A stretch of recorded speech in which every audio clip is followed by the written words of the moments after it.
ایک جامعہ مسجد کی خطیب کی ایک خوبصورت بیٹی تھی جو جامعہ میں پڑھتی تھی۔ ایک دن وہ جامعہ سے واپس گھر آئی۔ گاڑی سے اترتے وقت ایک لڑکی نے اس کا چہرہ دیکھ لیا۔ لڑکی بہت حسین و جمیل تھی۔ لڑکے کو پسند آئی۔ اس نے پتہ کیا، لڑکی خطیب صاحب کی بیٹی تھی۔ لڑکی نے اس دن سے صف اول میں نماز پڑھنے کا اہتمام شروع کر دیا۔ اذان سنتے ہی وہ مسجد کے دروازے پر پہنچ جاتا، نماز پڑھتا، تلاوت کرتا، قرآن میں مشغول رہتا۔ 6-7 مہینے تک وہ اسی معمولات زندگی کا پابند رہا۔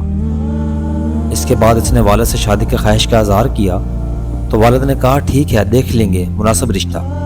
اس نے کہا لڑکی میں نے دیکھ لی ہے۔ والد کے پوچھنے پر اس نے خطیب صاحب کی بیٹی کے بارے میں بتایا۔ اس نے کہا یہ تو بہت اچھی بات ہے، امام صاحب سے ملتے ہیں۔ عمائد بن محلہ کے ساتھ امام صاحب کی خدمت میں حاضر ہوئے۔ امام نے لڑکے کے بارے میں پوچھا۔ اس نے لڑکے کی طرف اشارہ کیا۔ خطیب نے لڑکے کی دینداری کو دیکھ کر رشتہ لڑکی سے مشورہ کرنے اور رضامندی ظاہر کرنے پر قبول کیا۔ چنانچہ رشتہ طے ہوا۔ 6-7 ماہ بعد شادی ہو گئی۔ شادی کے کچھ عرصے بعد لڑکے نے نماز پڑھنے میں سستی شروع کی۔ 1-2 ماہ بعد لڑکے نے داڑھی کاٹ دی۔ گھر آنے پر لڑکی کا سخت ناراضگی کا اظہار کیا۔ اس نے کہا یہ نمازیں تو میں نے تمہیں حاصل کرنے کے لیے پڑھ رہا تھا، اب مقصد حاصل ہو چکا، اب کیا ضرورت۔ لڑکی یہ سن کر بہت افسردہ ہوئی اور گھر جا کے والد صاحب سے کہا اس بے دین کے ساتھ ایک دن نہیں رہنا۔ یہ معاملہ محکمہ عدل تک پہنچ گیا۔ قاضی نے دونوں میں تفریق کا فیصلہ کیا۔ لڑکا بہت پریشان ہوا۔ اس نے بہت کوشش کی لیکن لڑکی کو دوبارہ نہ پا سکا۔ لڑکے نے ایک جادوگر سے مدد حاصل کرنے کا فیصلہ کیا۔ جادوگر نے بڑے رقم ادا کرنے کا مطالبہ کیا۔ لڑکے نے سارے پیسے پیشگی ادا کر دیے۔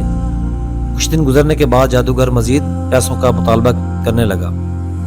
لڑکے نے فی الفور وہ بھی ادا کر دیے اور کہا کہ کام ہو جانا چاہیے، پیسوں کی فکر نہ کرو۔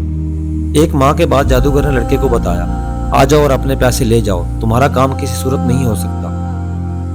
جب وہ لڑکا جادوگر کے کمرے میں پہنچا تو جادوگر ایک بہت بڑے چاقو کے ہاتھ میں لیے کھڑا ہوا تھا۔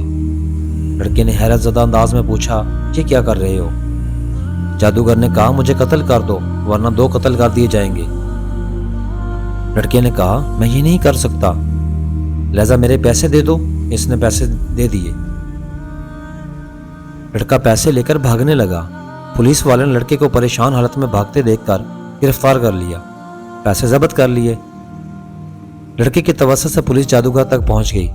جادوگر نے پولیس کو کہا مار ڈالو، مرنے والا ہوں، مجھے وہ نہیں چھوڑیں گے۔ پولیس نے دونوں کو قاضی کے پاس لے گئے۔ قاضی کو جادوگر نے پوری کہانی سنائی۔ ہم استماد بیع شیطین کے ذریعے جادو کا عمل کرتے ہیں اور کامیاب ہو جاتے ہیں، لیکن اس لڑکی پر جب میں نے یہ عمل کیا اور شیاطین سے مدد حاصل کی تو اس گھر کی حفاظت پر فرشتے مامور تھے۔ پھر میں نے دوسرا عمل کیا، تب بھی فرشتے مامور تھے، لیکن پہلے سے تعداد میں زیادہ تھے۔ اس کے بعد میں نے رئیس الشیطان سے مدد لینے کی کوشش کی۔ اس بار جب وہ گھر کے پاس گئے تو وہاں فرشتے کھڑے تھے۔ اس دن کے بعد سے وہ اب مجھے وہ شیطان گروہ مارنے پر تلے ہوئے ہیں۔ قاضی حیران ہوا۔ اس نے خطیب صاحب کو بلایا۔ جب امام صاحب تشریف لائے تو انہوں نے پوچھا کیا عمل کرتے ہو کہ فرشتے بھی آپ کے گھر کی حفاظت پر مامور ہیں؟ اس نے پوچھا کیوں کیا ہوا، کیونکہ اس کو پتہ ہی نہیں تھا کہ یہاں کیا چل رہا ہے۔ جب انہوں نے امام صاحب کو پوری کہانی سنائی تو خطیب صاحب نے کہا کہ ہمارے گھر میں صبح روزانہ سورۃ بقرہ کی تلاوت ہوتی ہے، اور جس گھر میں سورۃ بقرہ کی تلاوت ہوتی ہے اس پر جنات اور شیاطین کا اثر نہیں ہوتے۔ نیک خاندان کی حفاظت کے لیے اللہ پاک ایسے انتظامات فرماتا ہے۔